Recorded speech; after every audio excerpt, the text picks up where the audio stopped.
मुंबईतील बाणगंगा तलाव प्रदूषित झाल्याचं चित्र सध्या दिसतंय। एकीकडे पूजाविधी सुरू आहे तर दुसरीकडे कबुतरांना खाद्यपदार्थ टाकले जात आहेत, तर उंदीर माती पोखरत असल्यानं तलावाचे दगड आता निखळायला लागलेत। या सगळ्याचा आढावा घेतला आमच्या प्रतिनिधी शिल्पा नरवडे यांनी।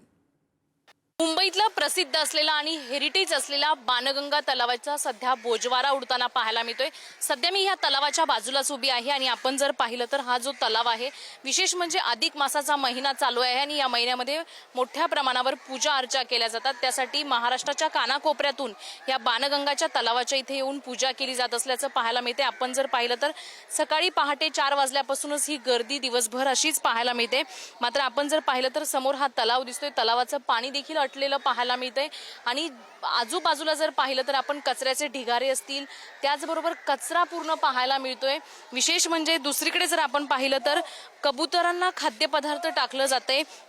मुंबई महानगरपालिका असेल किंवा न्यायालयाने कबुतरांना खाद्यपदार्थ टाकण्यास मनाई केलेली आहे।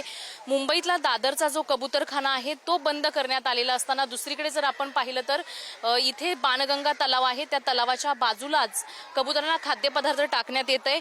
मुंबई महानगरपालिकेने तशी नोटीस देखील लावलेली आहे की इथे कुठल्याही प्रकारचं खाद्यपदार्थ टाकू नका।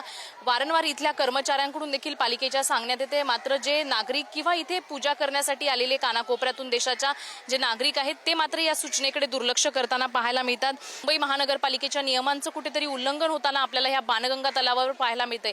त्यामुळे येणाऱ्या काळामध्ये इथे जे नागरिक आहेत ते खाद्यपदार्थ टाकतात त्यांच्यावर कठोर कारवाई केली जाईल का, हे पाहणं महत्त्वाचं असेल। कॅमेरामॅन नागेशसह शिल्पा नरवडे, पुढारी न्यूज, मुंबई।